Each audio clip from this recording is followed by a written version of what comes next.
Ladies and gentlemen, good day and welcome to Go Fashion India Limited Q3 and 9 months FY26 earnings conference call.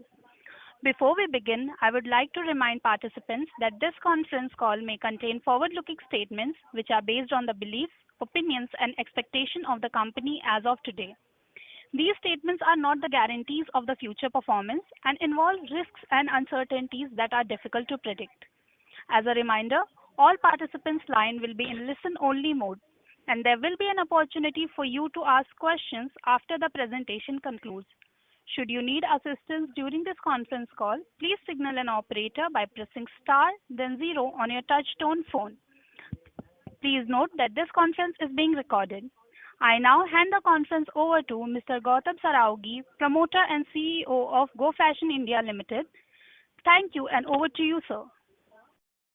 Yeah, good evening and a warm welcome to everyone present on the call. I have along with me Mr. R. Mohan, our Chief Financial Officer, and SGA, our Investor Relation Advisors. I hope you have all received our investor deck by now. For those who have not, you can view it on the stock exchange and the company website. Q3 has been a challenging quarter for the apparel industry, mainly due to lower footfalls. During Q3 FY26, revenue stood at 194 crores with gross margins of 64.3%. EBITDA stood at rupees 52 crores and PAT stood at rupees 7 crores.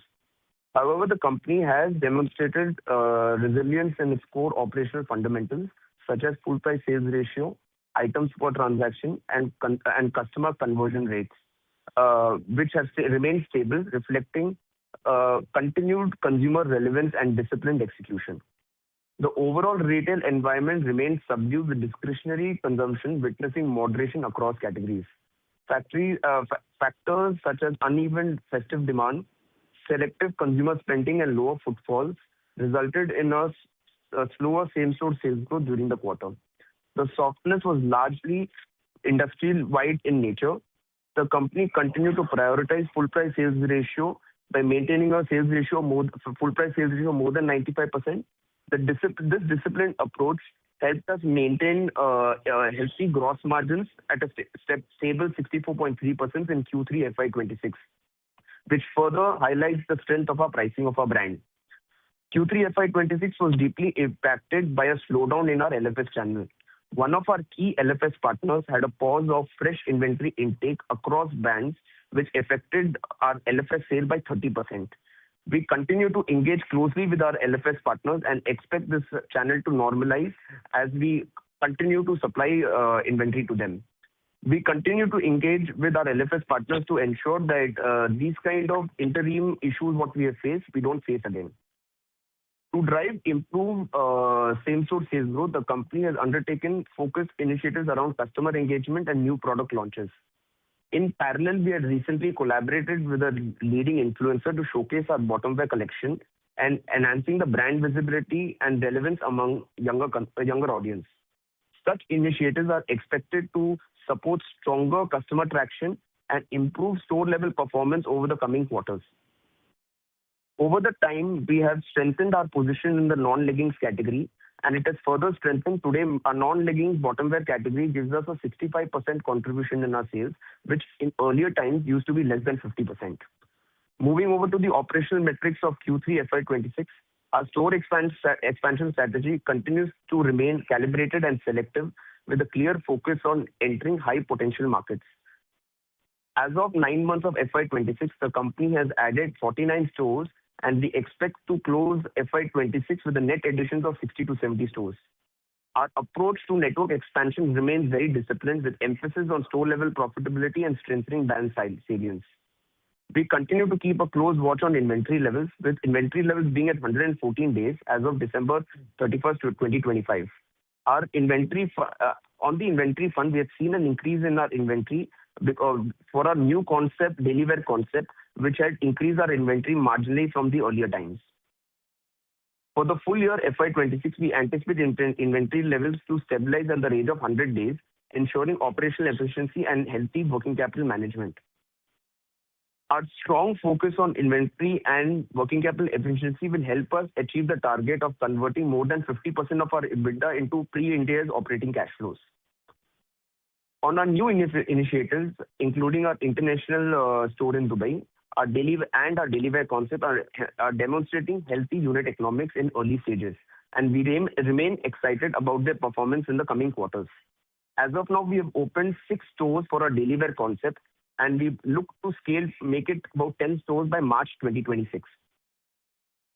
In line of our commitment to shareholders, we've announced a buyback this quarter of 14,13,000 shares at a price of 460 rupees per share, with a total size of rupees 65 crores. Way forward, smaller format stores, the small size stores, has been witnessing a sharp decline in performance because today's consumer is looking to shop in a larger store experience. So in line with that, we had consolidated some of our smaller stores last year, and we will look to continue some of our remaining smaller stores in the quarters to come. The company is taking a cautious approach on new store expansion with a clear focus on strengthening same-store sales growth. Our priority is to improve performance across the existing store network through better execution, enhanced customer experience, and operational efficiencies. Our immediate objective is to move from negative same-store sales growth to flattish and then eventually taking it to low single digits, supported by improvements in store-level productivity and throughput. This will not only be driven by external factors, but even by sharper execution at a store level, introducing new products and better engagement with our new audience. Second, our footprint expansion will be driven by careful selection of high-quality locations through picking and choosing the right location with strong unit economics. Lastly, recognizing retail is fundamentally a balance sheet business, we remain sharply focused on cash conversion, higher inventory turnover, and disciplined capital allocation, ensuring business remains profitable and is a very ROCE-centric business. With this, I would like to hand over the call to Mr. R. Mohan for an update for Q3 and 9 months FY26 results and financials. Thank you. Thank you, Gautam, and good evening, everyone. First, I'll give the Q3 financial numbers. Our revenue for the quarter stood at rupees 195 crores. Gross profit stood at rupees 125 crores with a gross GP margins of 64.3%. Our EBITDA for the quarter stood at rupees 52 crores. EBITDA margins is at 26.7%. PAT for the quarter stood at 7 crores. PAT margin is at 3.7%. Coming to the 9 months FY26 performance, revenue is at 642 crores. Gross profit stood at 406 crores.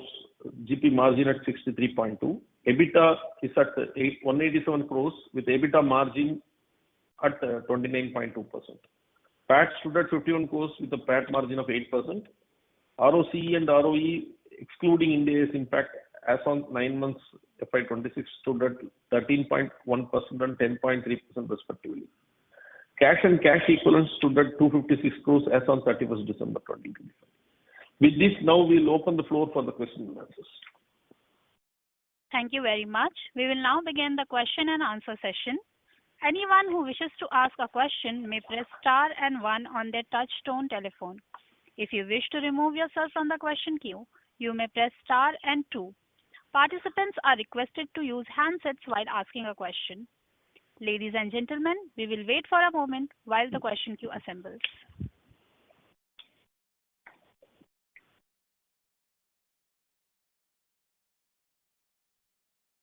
The first question is from the line of Devanshu Bansal from MK Global. Please go ahead.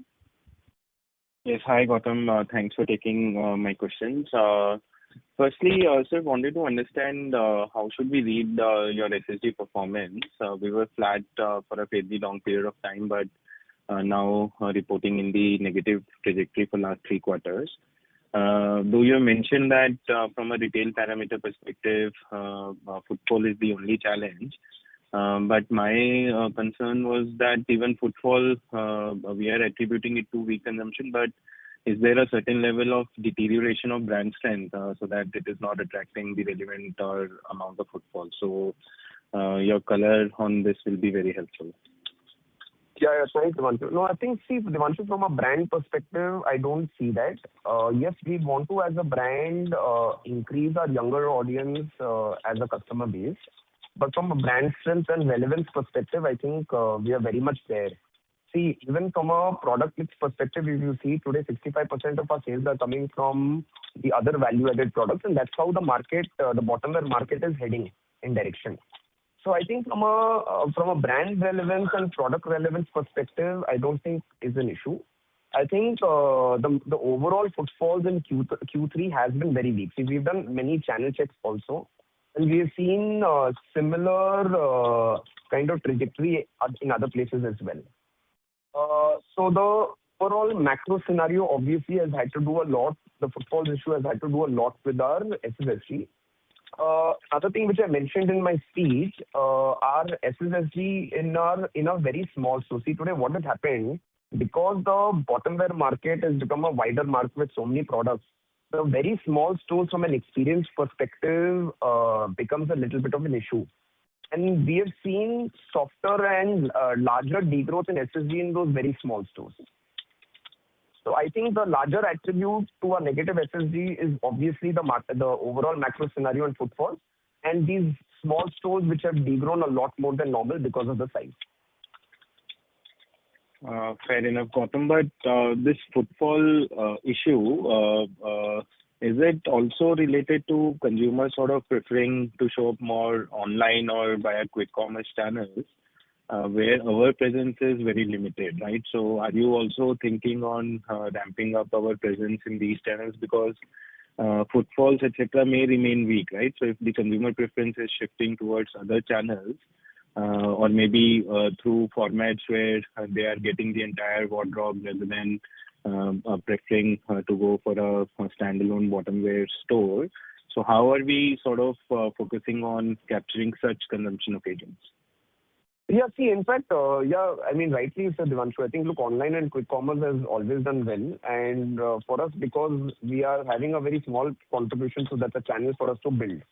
So our online channel has seen decent traction. Our quick commerce also, we have been live on Blinkit and Zepto, and we've seen very good traction there. So I think as that channel picks up speed for the apparel category, our share also in the e-com space will organically grow.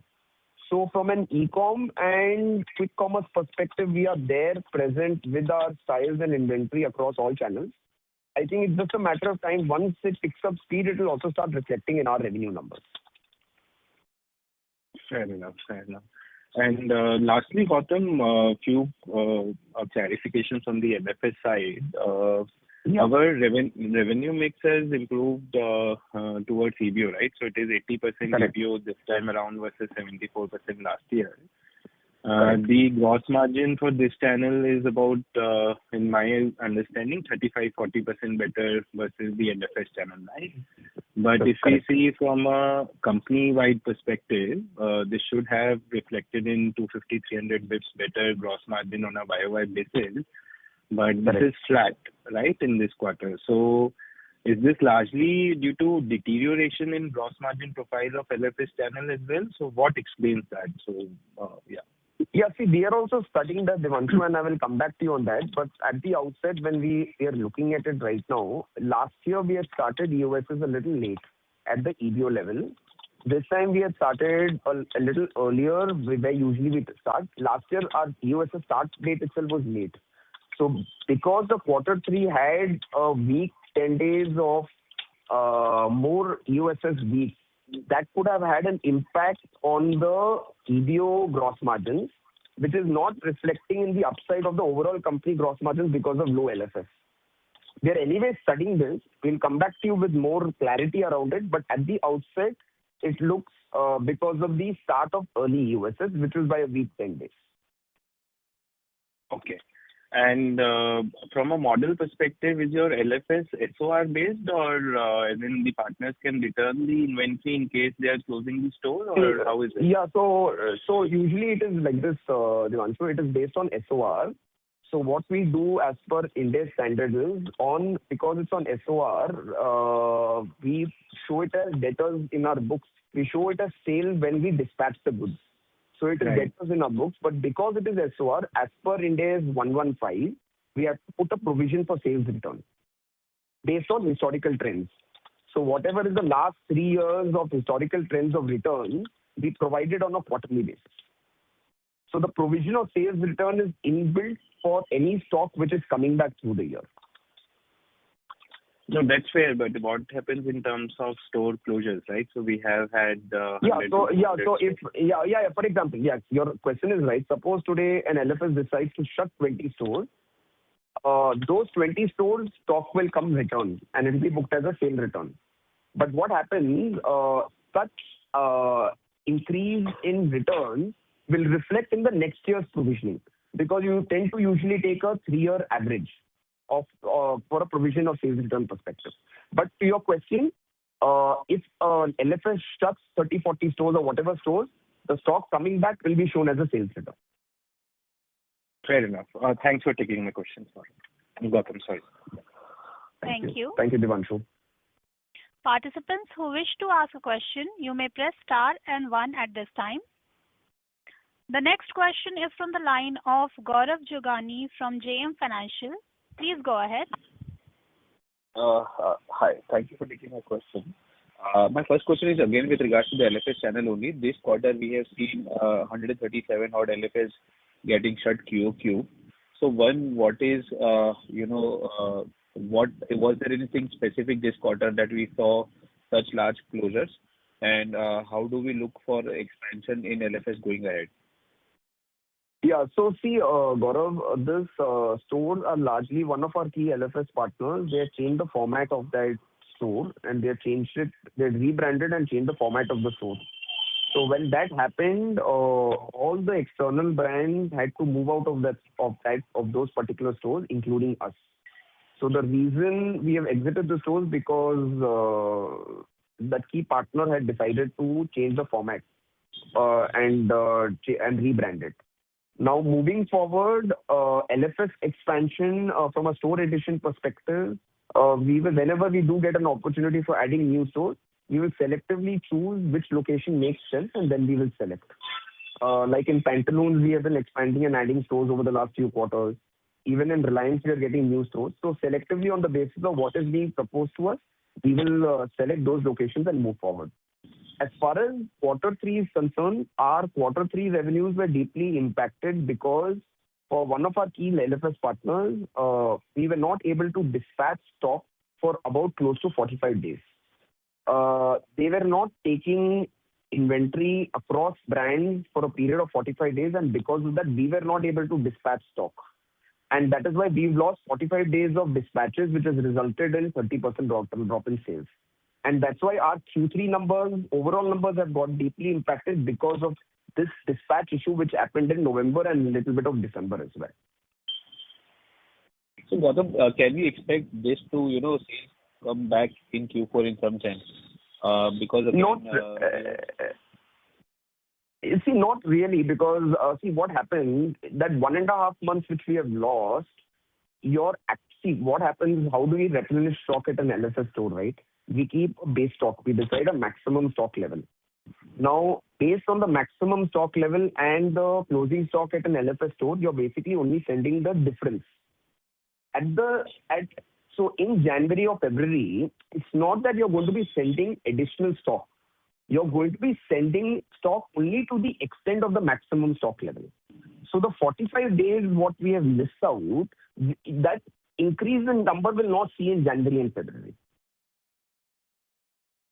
But if that 45 days we have missed out, they would have, again sold during. Yeah, I understand. But Gaurav, ours is a replenishment business. The sales will happen, you keep replenishing. Your sales will happen, you keep replenishing that store, right?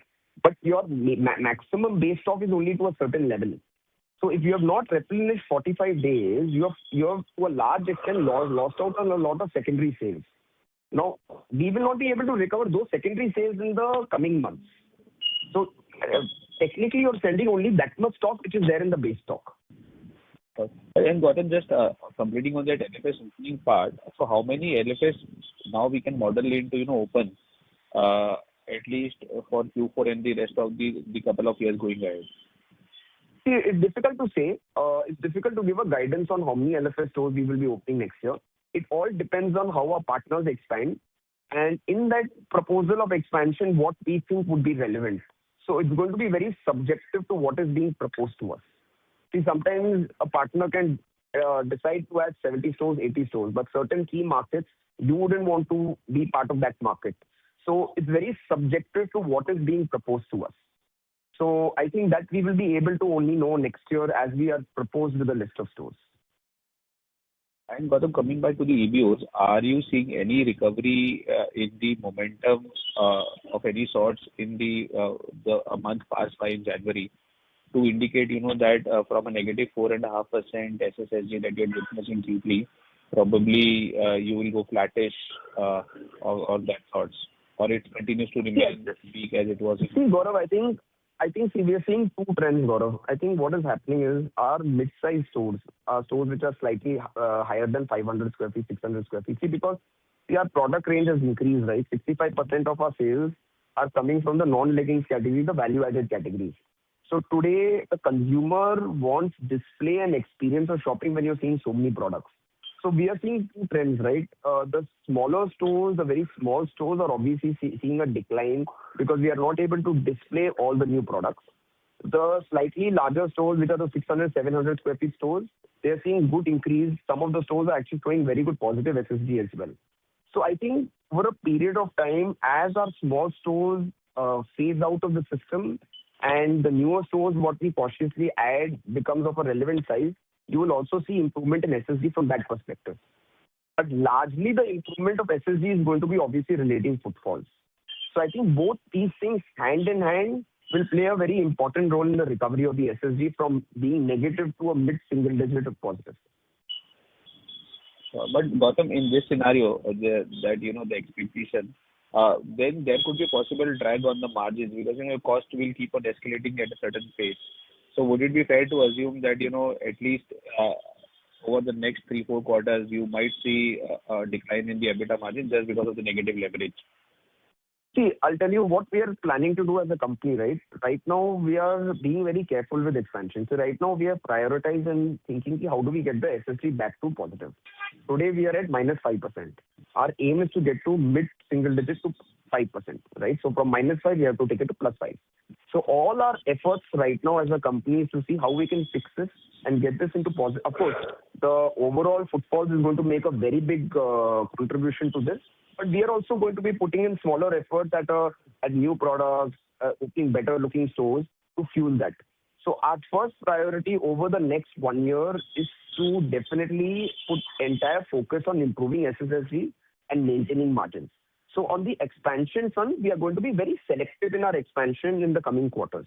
So that because of expansion, there should not be a EBITDA hit in the P&L. Basically, what happens, Gaurav, when we are seeing new stores, immature stores which are not matured, they are a load on the P&L because you're paying the full rent and salaries without the store being matured. So we are taking one step back and saying, look, hey, we will be very careful in our expansion, not go overboard with the expansion so that margins don't get compromised during this recovery period. So then can we expect the store opening to even come down next year in the EBO format versus the 60-70 that we're expecting this year? See, honestly, Gaurav, we are not guiding, we are not giving, unlike like earlier times, right? Earlier times, we used to be very clear with our guidance on how many store openings. This time, we have seen that our margins, because of because of negative SSGs, margins have taken a hit. So, and as a management, we have taken a conscious call to slow down the store expansion and do it selectively. See, that does not mean that we will not expand. See, wherever we are getting a very good opportunity and where we should feel that we should be there, we will also expand. But we are not setting ourselves a target. During this recovery period of taking SSSG from -5% to +5%, we don't want to compromise on the health of the P&L. Got it, Varun. Thank you, and that's okay. Thank you. The next question is from the line of Ankit Kedia from Phillip Capital. Please go ahead. Gautam, just continuing from the previous question, is it fair to assume next year's store opening could be around, sub 50 stores or even lower than that? Because this year with 60, 70 stores also your margins have been hit. And next year also the recovery is question mark. So definitely the store opening would be below 50? So Ankit, I know where you're coming from, and honestly, it's very difficult for me to give a guidance right now. It all depends when does the SSG pick up speed, right? And suppose if things go well and next year I'm just giving you a hypothetical example, by next year middle or maybe the second quarter we come back to positive SSSG, then maybe we also start increasing our footprint as well. So it all depends on the recovery of the SSSG. So it's very difficult to give a number for next year, whether it will be below 50 or above 50. It's very difficult to predict. But as management, we feel that we will not go to an extreme of not opening also. Like, for example, if we get a good mall which is coming up in a Mumbai or a Bangalore or any other city where it's a prospective mall or very prospective high street, we will definitely go and open there. But we will not go overboard and try to open everywhere also at the same time. So we keep a good blend. So given that it takes 3 months to 6 months to open a store, and today with you at minus 5-6% like-for-like growth, next 6 months store opening will be muted. At least that we can assume? Yes, it will be muted. So it's difficult to give a number, but I can tell you it will be muted for sure because we are going to be very cautious in our approach. Sure. Second is on the sorry, Ankit. But just extending to this, we'll also be doing a lot of relocations, Ankit. So what will happen sometimes, like I explained to you, right, we have sometimes very small stores which are not doing well. Today the consumer wants a slightly better experience. So in the same market, we might shut the older store and open a new store. So there might be some relocations, which will have a positive impact on the revenue number as well. Gautam, we would appreciate if you can share the area of the stores today. At a 800-900 store network, we don't know what is the area. Given that bulk of the store closures of smaller stores are behind us, and now you're opening 600 stores. So what I'll do, Ankit, in the next, probably after this earnings call, once we have calibrated the entire data, we will share the data with everyone, how many stores are there, which are the smaller stores, so everyone has clarity on that. And how many more store closures are remaining for the smaller stores? And can you just share the decline you are seeing in the smaller stores? Yeah, we will share. First, we are calibrating the data. So once we have calibrated the data, we will be happy to share. Okay. No, because on the previous question, you said that the smaller stores are significantly negative SSSG are declining. So at least some data you would have to pass that comment, right? We've seen, no, I'll tell you, like for example, where our company average level is minus 5%, the smaller stores we have seen a slightly higher degrowth of more than 9-10% SSSG. And sometimes numbers are not fully reflected. Even when we are visiting stores and then we are interacting with the consumer feels that, okay, in a slightly larger store of a 500, 600 square feet, the newer bottom, the newer style are better on display. So it becomes easier to shop. In a very compact store of 200 square feet, it becomes very difficult to display all the items to the consumer. So from an experienced perspective also it hampers. No, I agree, because your core moat was a smaller store, high throughput, high margin business. Now that is getting disrupted because your average store size is becoming 600, at least incremental store size. Ankit, the unit economics of a 600 square feet store and a 300 square feet store is not different. Even a 600 square feet store from a unit economic perspective comes under the same category as well. So it's not that my EBO unit economics will go down because I'm opening a 500, 600 square feet store. See, if today I would have gone and opened, say, 2,000, 3,000 square feet store, that's a completely different unit economics. But stores which are sub 1,000 square feet have similar unit economics for a 200 square feet also and for a 550, 600 also. Gautam, at least last 3 years since we started opening bigger stores, sales per square feet has declined. If you see. Now that could be due to market environment, or it could be due to loss of market share, or could be due to loss of footfalls. It could be either of it. But at least on the face of it, we have seen a decline in sales per square feet. So, so your question is right, Ankit. So the sales per square feet would be more because of the footfalls in the overall macro scenario. It is not because we have gone into a larger store and the unit economics are not as good as a smaller store. It's not because of that. Sure. My second question is on the LFS. You made a comment that one of the large retailers is switching the stores which had third-party brands to private label brand. Now, do we have visibility that next year that won't happen from the retailer, or it's going to continue and we have been said that few hundred more stores could be closed in the medium term? See, we are also trying to get that clarity, Ankit. But honestly, if you ask me the truth, I don't know. Can it happen next year? Maybe yes. So we are also speaking to our partner and trying to get that clarity so that we are also prepared on if there are going to be such, format changes at their end, we will know about it. So we are trying to find out the minute, I have some clarity on that. Maybe in the next earnings call or maybe in between that, I'll definitely guide everyone on that. Sure. And, on the inventory part, right? Yeah. Our gross margins have expanded, but, with the change in format and other things, how are the commodity prices placed today? And with the GST, pricing being more favorable, at least for higher price points, about 1,000 rupee products, going forward, do you feel the need to reduce the discounting which you are giving to the consumer, or the new labels have come up? How will that pricing change, and how are the commodity prices? Honestly, Ankit, you're talking about the GST reduction, right? Those products you're talking about, right? Yes. Yeah. Yes. So we were giving the benefit to the consumer. We have not changed our MRP for such products. So we are continuing to give the benefit to the consumer. There might be a time where we feel instead of taking a price hike for those products, we'll just remove the discount what we were giving for the GST benefit. So in short, we have not taken the price hike, but we'll get the benefit of that eventually.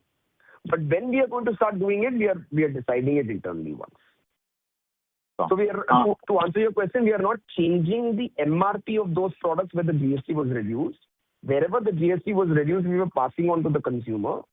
Eventually, instead of taking a price hike of those products which were due, we would just remove that benefit without taking a price hike. And in the other products, sub 1,000 rupees, where the discount was not available, 5% remains 5%. There, are you considering taking a price increase? No, not right. See, Ankit, we are in a volume-led business, right? So our entire company focuses to drive volumes. I have reviewed the products under 1,000. We have made very small correction in certain products where we have increased the pricing because it was underpriced to begin with. But those are very, very few products. Largely, we have not touched anything under 1,000 because we feel we are well priced. Last question is on the A&P spend. Do you think at this point of time you need to be aggressive in A&P? Because previously you always said when demand is not there, you don't want to spend because it is demand is not there, consumers are not going to walk in. But has that, mind shifted that you have to go aggressive at this point of time? No, I don't think we have to spend more, honestly. So I think that logic of 2% of revenue still holds good. This time, it shows a little more because our revenue this year has stayed flat, but we had marketing budgets allocated for a growth revenue, right? So that's why as a percentage of revenue, so slightly shows higher. But from how much we want to spend, I don't think that number will increase. We are just transitioning our digital marketing to a very different methodology where we are reaching out to the younger audience and the millennial audience by different type of personalized marketing. See, our marketing team to begin with was a very old school, orthodox type of marketing. It's now changed over a period where it started pivoting towards more and more digital. So I think the way of marketing is going to evolve. But from a spend perspective, I don't see our spend increasing. We used to spend 2.5% or 2 to 2.2%. We are going to be around that number. So as a quantum of spend, it's not going to increase. Sure. And can I ask another question since I've taken a lot of time? It's just on the top. It's also on topware. Given that bottomware is under pressure, which is the core bread and butter, do you think it's prudent now for you to continue to expand topware, aggressively, or concentrate more on bottomware? No. See, I'll tell you. The topware project, what we have done, the everyday concept, that's just a pilot. And I cannot see the pilot needs its time, right? So now we've opened 6 stores. So that will take its own journey. And that decision making in that pilot is independent of bottomware. So we are not going to speed up that in any way to show growth. So that pilot will go in its own speed. It's going to take some time, and it's for the future. As far as bottomware is concerned, see, we are very, very bullish on the category. Yes, This has been a very tough time for the category and the brand where we're seeing headwinds, and it's not reflecting in numbers. But our conviction in bottom wear is very much there. Even our recent Technopath study also emphasizes that how large that category is. So even from a short-term, mid-term, and long-term perspective, our entire energy and strategy for bottom wear is very much intact. Sure, Gautam. So Thank you. And over the next couple of over the next couple of years, Ankit, if we have to show growth and the numbers have to come, it has to come from bottom wear. We cannot expect the pilot to take care of the gap of growth. The pilot is there, and it will take the pilot in its own sweet time. We cannot rush the pilot. Otherwise, we won't do justice to that project as well.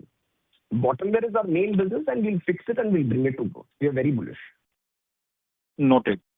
Thank you, Gautam. Yeah. Thank you.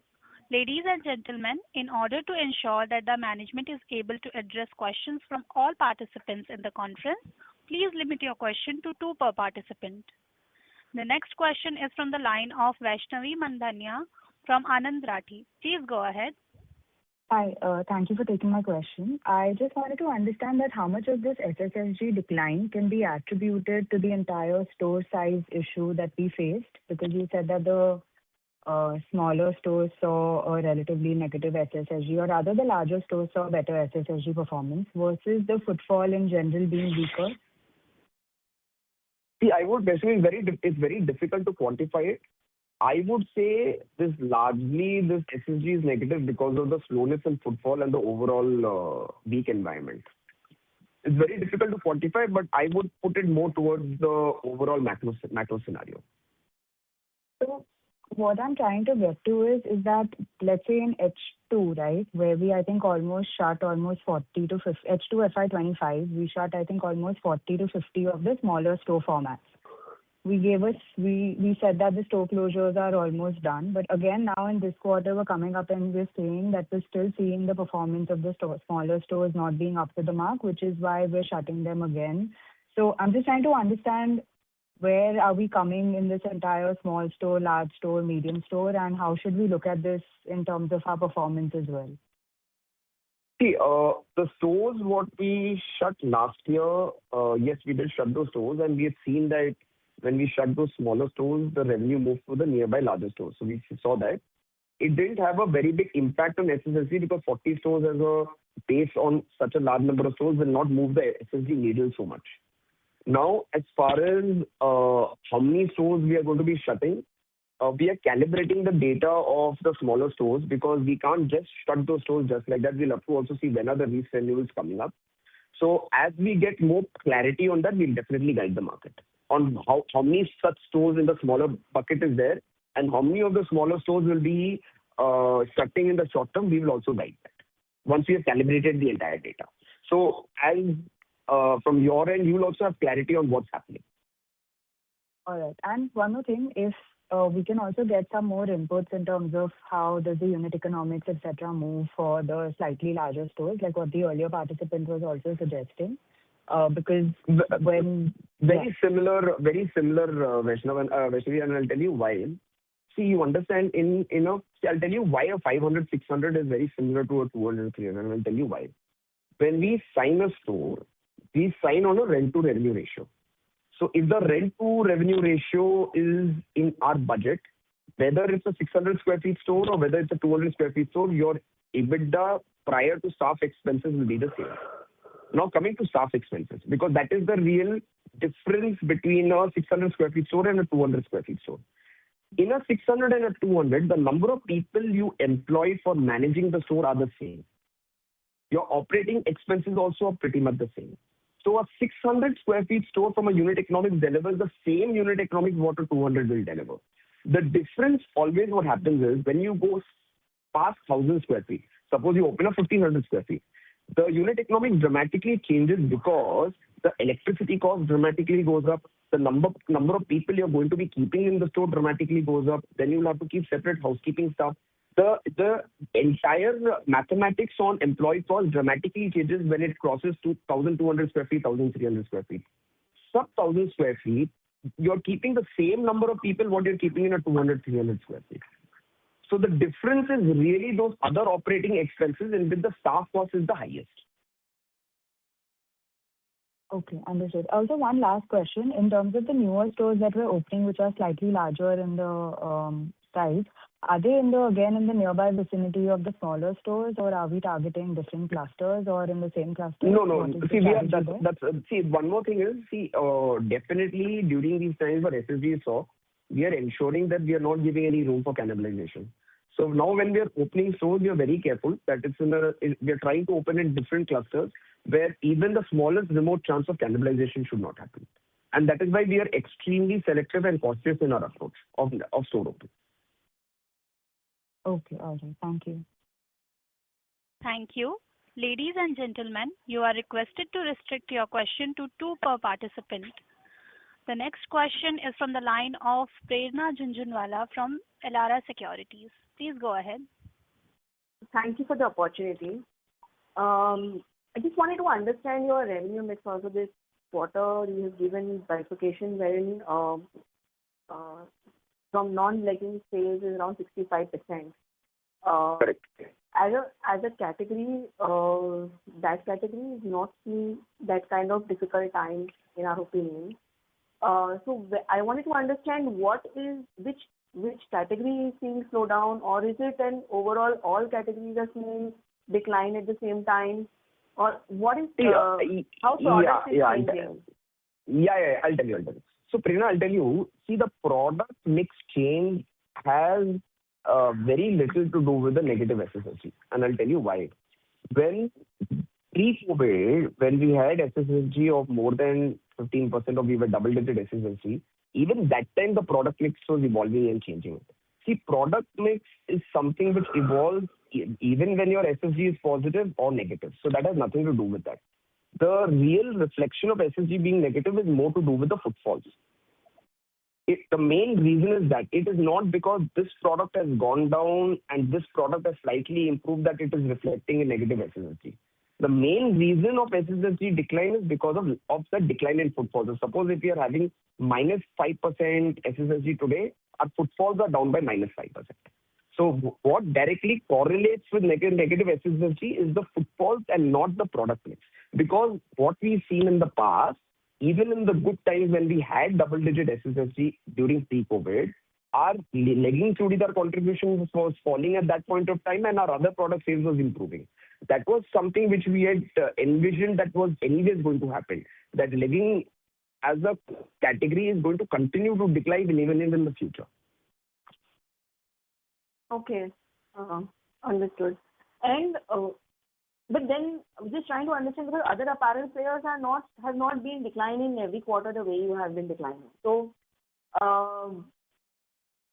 and footfall in this quarter, especially given that the season has been decent and the footfalls have not been a complaint by many other categories in discretionary segment as well. So okay. Why would footfall be a problem for you for more than 3 quarters now?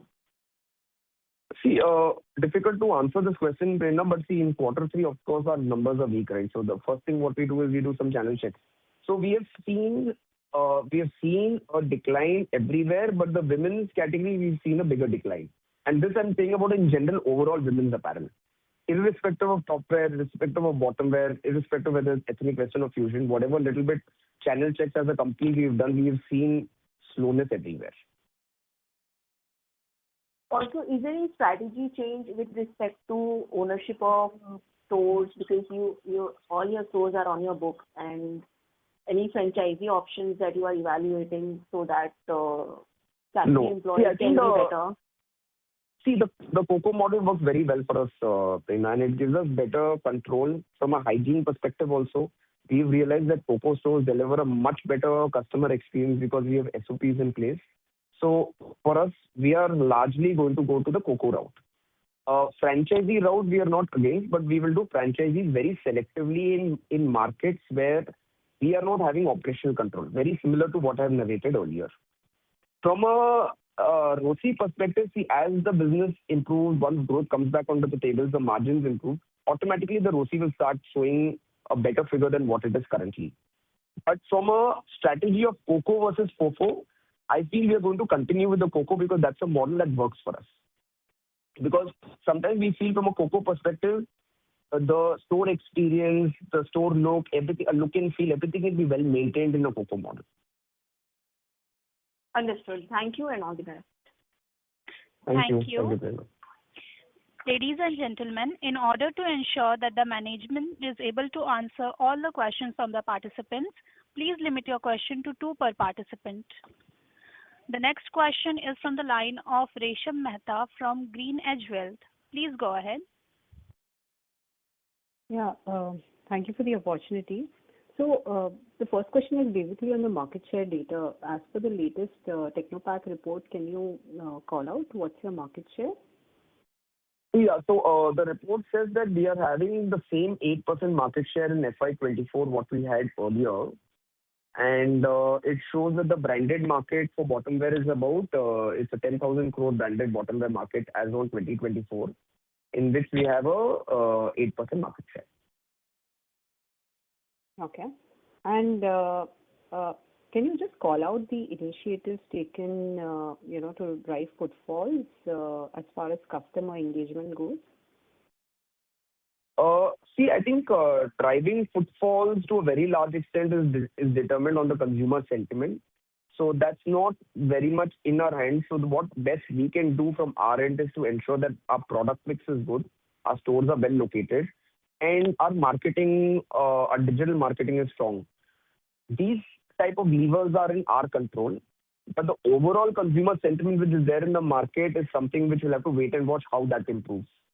These initiatives of just ensuring that we have the right product mix and we're doing right digital marketing is what we can do at our end to ensure that we deliver best SSGs. So when you say customer engagement, what you're essentially referring to is the digital marketing. Yeah, I think we started a lot of personalized digital marketing works very well. See, today, a lot of our digital marketing has moved to personalized customer where today a consumer who's shopping in a Go Colors who's buying certain categories, we promote the other categories through WhatsApp, through Instagram. So our entire digital marketing has become more personalized around the products with our existing customers and new customers. So we are leading, our digital marketing is more transitioning into product-led communication than just brand communication. Like, for example, if you're a user, you're a customer of Go Colors, you've been buying X number of products, but you don't know that this product is available at a Go Colors. Through our data, we will know that X person is buying this. So what we've seen in recent past, when we are personalizing advertising communication for that person is able to see, okay, this product is also available. So you're able to get that customer back to the store. So we are just creating, our digital is moving more personalized product lead, which works for us very well. So we do it direct and we also do it through influencer. Understood. And, you've made these product changes, right? Sorry to product interrupt you, launches. Resham. Madam, please let her continue. Oh, okay. Madam, please let her continue. No problem. Thank you. Please go ahead, Resham. Yeah. So, and with all these new product launches, which we can see out there in the stores, right? Would you say, you've spoken that, okay, brand dilution is not an issue, other issues are not there. But do you see that somewhere, the value proposition for the customer has, become a little bit weaker? Because if I see, as we have westernized our portfolio, right? Western wear is, somewhere where there is a lot of competition. So if I just compare, the merchandise for the new product launches that we have done with, let's say, an offline store like a West Side, or even if we go lower, on the value side, Zudio, etc. At least, West Side probably, would have similar merchandise, but at a much lower price point, right? So then, your customer is probably, we're not seeing footfalls, not because of other reasons, but just because, the value proposition has weakened with us. And maybe... Yeah, I understood your question, Risha. In fact, I'll tell you, this is something which we covered in the Technopack. So in fact, we added this in our presentation recently. So we put a triangle chart in that updated slide on market size and our share. In that, what the study says is that more than 500 to 1,000 and 1,000 and above contributes to more than 2/3 or maybe more than 70% of the bottom wear market. The less than 500 category is a very small category compared to the mid-premium and the premium category. See, the bottom wear category, when you take the value-added products like trousers, palazzos, it's very difficult to price it sub 500. The sub 500, to what I have studied, is a very leggings market, leggings-oriented market. No, So sorry. even in that study, Sorry to interrupt. I'm Yeah. not referring to the sub 500 market. Okay, so now let me be very specific. For example, the Sure. wider bottom denims, right, which have been launched, right? So now, for example, our MRP is, let's say, a 1300, but if I see Correct. similar merchandise in, let's say, a website, it's priced at 1000, right? Okay. Then, clearly, I mean, this is just one example that I'm giving you, right? So then clearly, the value proposition for the customer becomes far superior, with our... Oh, you're saying from a And this is competitive pricing, you're saying? Yes. And this is just, I'm Okay. talking about, let's say offline competition, right? And if we move to online, it's a much wider world out there, right? With plethora of options there, right? So then with that, do you think, let me put it this differently, that if, let's say, if you were to drop your prices, okay, on some of your specific merchandise, right, like by X%, do you think that is going to boost footfalls, or do you think that is not the case? Okay, so I understand your question, Vishnu, and I'll clarify this. See, what we try doing is when we launch a product, we try benchmarking it at what prices will a like-to-like product or a similar product be selling in the market. So okay, maybe this one product which you're mentioning, maybe we have overpriced it by 200 rupees. Maybe that's a one product phenomenon. I'm not going into the specifics of that product. In general, when we are releasing products, we benchmark to see that we are not very expensive compared to competition. We should be either on par or maybe lesser, and that's how our pricing strategy is. So we don't want to put ourselves in a situation where we've launched a product at a premium, realize that it is very expensive to competitors, like other competitors, what you mentioned, and then we drop the prices. So to begin with, we are ensuring that we are not pricing ourselves so much higher than what is available in the market. So I'll give you another example, what happened in our new concept, what we opened, the new daily wear concept. So certain products of menswear, what we launched in the Linking Road store and the other 5 stores as well, we had priced it a little higher. When we realized that we had priced it a little higher than what is available in the market, we immediately changed the pricing. Because that's a new category and segment for us, so we are also learning. In bottom wear, because we have done it over so many years, when we are releasing a product, we keep studying what our pricing is and versus what is there available in the outside. Maybe an exact product is not available, but at least a like-to-like or similar product, what price it is selling. So we try keeping that price parity to begin with. Sometimes we make mistakes like that one product, maybe you mentioned we did go wrong. I don't want to be specific about that product, but in general, it's a conscious effort that we get our pricing right from day one.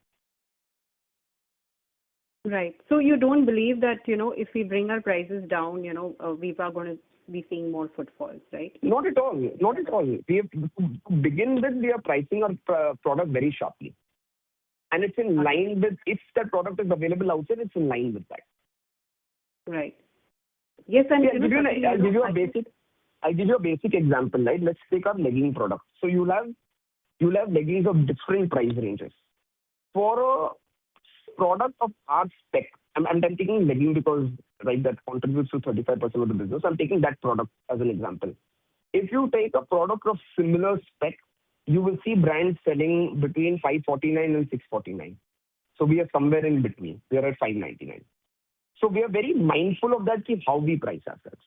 We want always ensure that, okay, we are giving good comfort and quality, but the pricing should be sharp. Right. And I do acknowledge, the fresh merchandise and, the new product launches, they're very much visible in your stores, in Mumbai at least, right? So I do acknowledge that, right? And I have one more question if I can squeeze in. Sure. Please go ahead, Rachel. Please go ahead. Thank you. That's the last one. So, a lot was spoken about the store sizes, right? So typically we've been in that 300 to 600 square feet kind of store size. Now the new stores that, whatever calibrated muted store count that, we would be opening, they are all at 1,000 plus, And also a related question that when you say small stores, I mean, do we have definitions of small, medium, large stores internally? So the new stores what we are opening for the bottom wear stores, I'm not talking about the pilot. So for the new stores what we are opening for the bottom wear will be below 1,000 largely. So it will be in that range between 500 and 1,000. It will be mostly in that range, but we are unlikely to cross 1,000 unless it's a very good rental deal we're getting. But we are largely going to be in that bracket of less than 1,000. When I talk about a small store, yes, any store which is effectively lower than a 300 or 350 square feet store comes down to being of a small store. So it also depends on the depth and the width of the store, but without being too technical, anything below 350 and 300 is regarded as a small store. Where today we are not able to display those products in a very small store. Sure. We'll look forward to, more granular data on the store sizes in your next presentation. Thank you so much and all the best. Thank you. Thank you. Thank you. The next question is from the line of Sameer Gupta from IIFL Capital. Please go ahead. Hi, good evening, everyone. Thanks for taking my question. Gautam, firstly on the LFS channel, now even if we exclude the anomaly of this quarter, the growth or the performance in this channel has always been volatile. Some quarters it is up more than 20-30%, some quarters it is a decline. So if this is a replenishment model, which you alluded to an earlier participant's question, technically growth should be smoother, like the way we witness in our EBOs, because that will be the capturing the end level consumer. And just a follow up on this again, the LFS key partner that you're talking about changes formats, not buys for 45 days, and they don't really inform us beforehand so that you can plan better. Well, so I'll answer your second question. Yes, we were obviously not informed. Once festive got over, POs were on hold. We couldn't send stock. It was something which came up we didn't know about it. We obviously couldn't foresee it. As far as format changes also concerned, I think format changes is very common, not for this one LFS partner. It happens anywhere. Brands are always informed only at a particular point of time. They will never be informed in advance, but that's how retail works. But on the PO part, definitely we should have been informed that this was coming, but we weren't. Luckily, we were able to solve those things post December 15th, and as of now, things are running smoothly. And we are also trying to work with that LFS partner to ensure that such operational issues don't happen in the future. On the volatility part, Sameer, I think, there are two things, right? Where can we have volatility in LFS? One, A, if there is a fall in secondary sales because of footfalls, or B, we have not replenished the store properly. I think the volatility in Q3, what we have seen was a point that we were not able to get the purchase order and we were not able to replenish. I think the volatility depends on which aspect, whether it is secondary related or whether it is primary related. So this quarter we have seen that it was more around the perspective of that we were not able to dispatch. And that's why we saw a fall in revenue in LFS.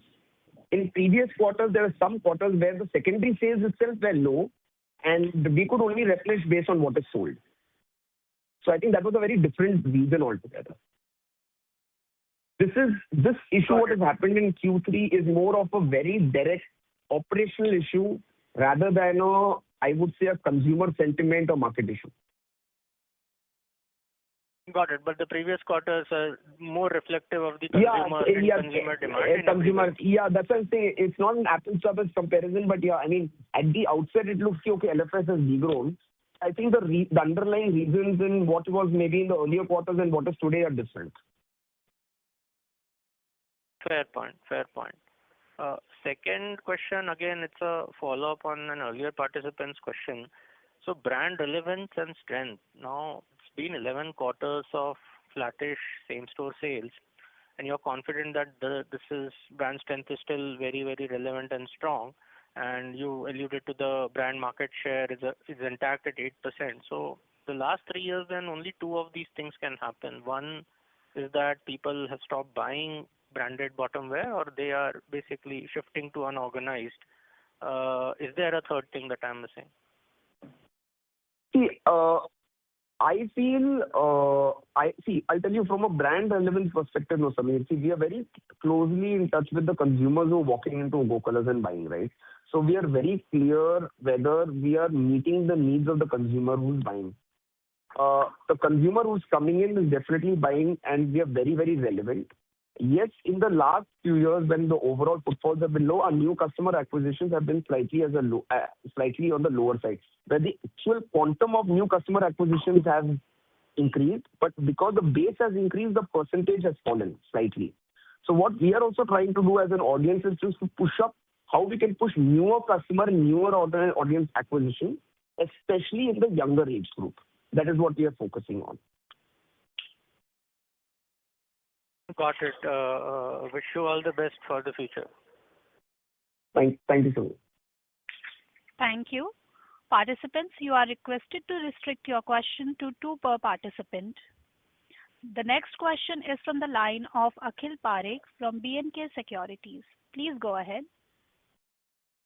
Yeah, thanks for the opportunity. And again, my questions are around the competition and the gross margin part. There was an interesting comment made by one of the largest consumer PE funds yesterday on television that there's a silent shift happening in the consumer categories from organized listed traditional players to say unlisted agile smaller players basically. And this is happening even in the apparel category, where he cited an example of a few unlisted players like Snatch, Soul Store, Bombay Shirting, Rare Rabbit. These four brands combined have added 2,000 crore of revenue in last year basically, while some of the listed players are still struggling. So my first question is, how are we measuring this shift basically? Because I think there's something missing, right? Because as earlier participant also highlighted, last 11-12 quarters SSG has been muted. So there's definitely some sales is happening, but that is being taken away by some of these unlisted players. That is my first question. Second, a corollary to it, whether high gross margin is an issue for us basically. Being a listed player, gross margins are very much visible and in public domain and have been on an inclining trend for last 5 years now. And we are seeing the similar trend happening in other listed apparel retailer who has a very high gross margin basically, and they are kind of struggling with the sales growth. So yeah, those are the two questions from my side. See, I think you're definitely right. I mean, see, if you compare pre-COVID and post-COVID, right, the number of brands in the retail industry, whether unlisted, whether listed, whether digital, whether offline, has significantly increased. Right now, and I'm speaking this from a generic perspective. I'm not talking about bottom wear, women's wear, men's wear. There is a lot more supply of different brands across different categories of apparel, and the number of players today are far higher than what it was pre-COVID. So that definitely makes an impact on its individual categories. As far as gross margin is concerned, see, we are in a high gross margin categories because of the kind of category we are in. We are in a very full price sales category. So because we are able to achieve and keep that 95% of the sales ratio going, that is very clear indicative in our gross margins. So the gross margins, what we are having is a very clear indication of full price sales ratio and lesser of discounting. Now the question is, whether we should reduce the selling price and push for volume. Even if we had to reduce the selling price, how much would we reduce? If we would have reduced probably by 100 rupees or 200 rupees, that does not really change the customer's decision to buy that product. But then you'll end up taking a gross margin hit. So from a product pricing perspective, like I also mentioned to Risham, we are keeping the price of the product very sharply priced. It reflects in high gross margins because of lower, or I would say negligible, discounting. Okay, but there's no way to kind of do the pilot project where we can kind of cut pricing around certain products and see if that increases the footfall. Because as I said, there is a similar problem with one of the another listed player in apparel segment. See, from a price reduction perspective, I'm very clear. Look, we don't have to really rework on our pricing. Our pricing is very sharp. And maybe in a few products, maybe we are overpriced by 100 rupees or 200 rupees, and maybe those are exceptions.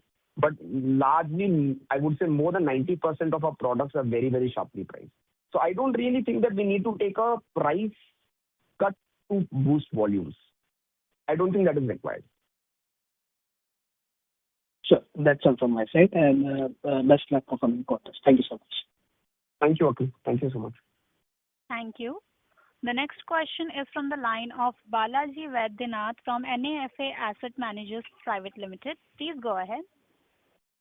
Good evening. You mentioned that it's a little difficult to guide on store openings, which is fine, but I'm still unable to figure out why unable to guide on store closures, in the sense that, if there are stores which are like double-digit SSSG degrowth for, say, a couple of quarters or 3 quarters, aren't they like a no-brainer call to shut them down? And if so, how many such stores are there which are on the double-digit SSSG degrowth category? If you throw some light. See, I think, no, we are happy to guide. We are just calibrating the data. And the minute the data is ready on the smaller stores or maybe negative stores, we will definitely pass on the data to everyone. It is not that we don't want to disclose the data. We are just calibrating the data and seeing different cuts of it. And we are also seeing what is the lease period of it before we take a call. So once we have full clarity on that data, we will definitely communicate it. Secondly, on the gross margin side, with the mix towards the value added compared to the traditional. So, of course, with given the previous caller's question as well, we have seen the best of gross margins, right? So we can't expect any expansion or anything of that sort from here on. Yeah, no, see, I think Is my understanding currently at a company, we are between us around 62 to 64% of gross margin we are delivering right now. See, from a gross margin delivery perspective, we are very happy. And I don't see any expansion there, right? What will really create an uptick in the EBITDA margins is that our sales improve, our SSGs improve, and our operating costs as a percentage of revenue falls. So I think that is where the work has to be done. From a GM perspective, we are very happy with what kind of gross margins we are currently delivering. Okay. And in terms of your, capex per store on the incremental, the large format stores, suppose if you're present in a very nice area where you already have a couple of, say, small format stores, which for some reason or for negative SSG, you decide to close that. So to find an equivalent, larger store in a similar area, wouldn't that be like a challenge in the sense that the rent per square feet, etc., would be slightly higher than the the smaller format store? Is that right understanding? No. In such locations, right? We for us, rent to revenue ratio is what we look at rather than rent per square feet. So even if we are taking a slightly larger store, we make a projected revenue for that particular and see what will be a delivered EBITDA on a steady state basis. So it will not be relocating a store from a smaller store to a mid-sized store will not really result in the drop in EBITDA margins. So that we are very careful. That's one thing which I also had explained earlier in the call, that 600, 700 square feet store, if I'm opening, from a unit economics, it will not really change much from a smaller store perspective. And are we changing anything on the agreement side in terms of the lock-in period, etc., compared to what it was earlier? No. Our agreements are very standardized. We do the lease from anywhere from 9 years to 12 years, and our lock-in periods are very standardized, what the industry follows. So I think those are going to be very similar to what we used to do earlier. Thank you so much. Wish you all the best. Thank you. Thank you. Ladies and gentlemen, due to time constraint, that was the last question. No, madam. If there are more questions, please proceed. From my side, it's not a problem. If there are more questions, happy to answer. Okay, sir. Please, you can let the call continue if there are more questions. No problem. Okay. So the next question is from the line of Manjeet Boria from Samya Advisors. Please go ahead. Hi, thank you for taking my questions. First, I wanted to understand from the online channel perspective, is that product structurally not suited for that channel from a unit economics perspective, and is that why it's been like such a small share over the years? Manjeet, I think we have checked that. I think our category is a very offline category because of the colors, the touch and feel, the fitting. I think women in general prefer and trying the product out in a physical store. Like I remember even during the first wave or second wave of COVID, when our offline stores were shut but our e-com was up, it's not that we saw a sudden boost in our e-com sales. In fact, when the stores started again post the lockdown, we saw a sudden shift in and surge in the store sales as well. So why I'm giving you such an old example is because we've seen this product category is a very touch and feel category. And what we've also seen, right? I mean, I'll be honest with you, we did this customer feedback where we asked the consumer, ki, why are you not shopping at a Go Colors? So that few customers said, ki, your store is very close by. It's faster for the consumer to go to the store, try it rather than wait for the online order to get delivered. So sometimes what happens is when you have a very large network of stores, the consumer can very easily say, ki, look, hey, I'll go to the store nearby and get it. It's much faster than me ordering it online. Okay, got it. My second question is, as the mix has shifted from about, let's say, 60% on chudidar leggings about 5 years back to, much lower level now, I would presume the fashion element of our portfolio has gone up, right? And typically when I think about it, a higher fashion element brings more supply chain complexity and a higher risk of dead stock in the, apparel retail business. So am I thinking on it in the right direction or am I missing something over there? No, your question is very, very valid. Yes, when you move from churidar to legging to other value-added bottom-wear products, it will not be as core as leggings and churidars. What you're saying is right. Having said that, even then the category is still largely core. It is not as fast as fast fashion where every season you're procuring and then you might end up with dead inventory. If a legging churidar stayed in season for 3 years, 4 years, maybe other value-added products will be for more than a year and closer to 2 years. So I think the time period of its relevance reduces, but it's not fast fashion. It's not as risky as fashion where you can end up with unsold inventory. That's not really the case. But yes, your question is right. The relevance, the fashion portion slightly increases when we are talking about non-leggings and chudidars for sure. That goes without a saying. Okay. And my last question was on the inventory days. We have seen over the years, and I think I've read your comments on it over the last few, years since you are listed. But, I see some apparel brands who can work with a significantly lower, inventory day number, right? So what is different in our category? Because that's one thing which sort of keeps a return on capital quite suppressed overall despite having reasonably good margins. Right, even in the best of the years, you have done probably 20%. So that's where the question is. Yeah, I think, look, we've studied our sourcing model and our product portfolio.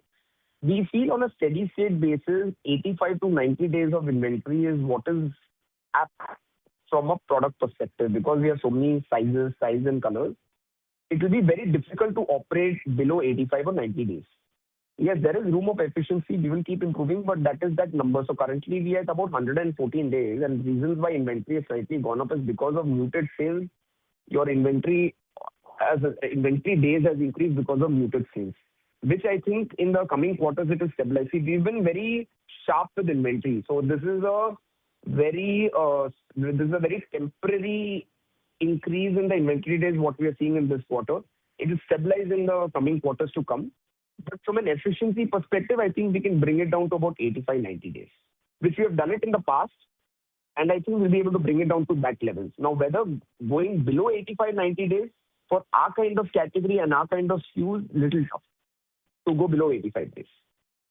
Got it. And lastly, related to working capital, is there any lever we have on payable days or is that, we get a better pricing and that's where the payable days stay in the longer run? Yeah, we get a better pricing. That's why we keep our payable days low. And that reflects in the gross margin. Okay. Thank you for taking my questions. Yeah, thank you. Thank you. Ladies and gentlemen, as there are no further questions, I would now like to hand the conference over to the management for the closing remarks. I'd like to thank everyone for being part of the call. We hope that we've answered all your questions. If you need more information or any other questions, please feel free to contact Mr. Devendra Dhruva from SGA, our investor relation advisors. Thank you so much. On behalf of Go Fashion India Limited, that concludes this conference. Thank you for joining us, and you may now disconnect your lines.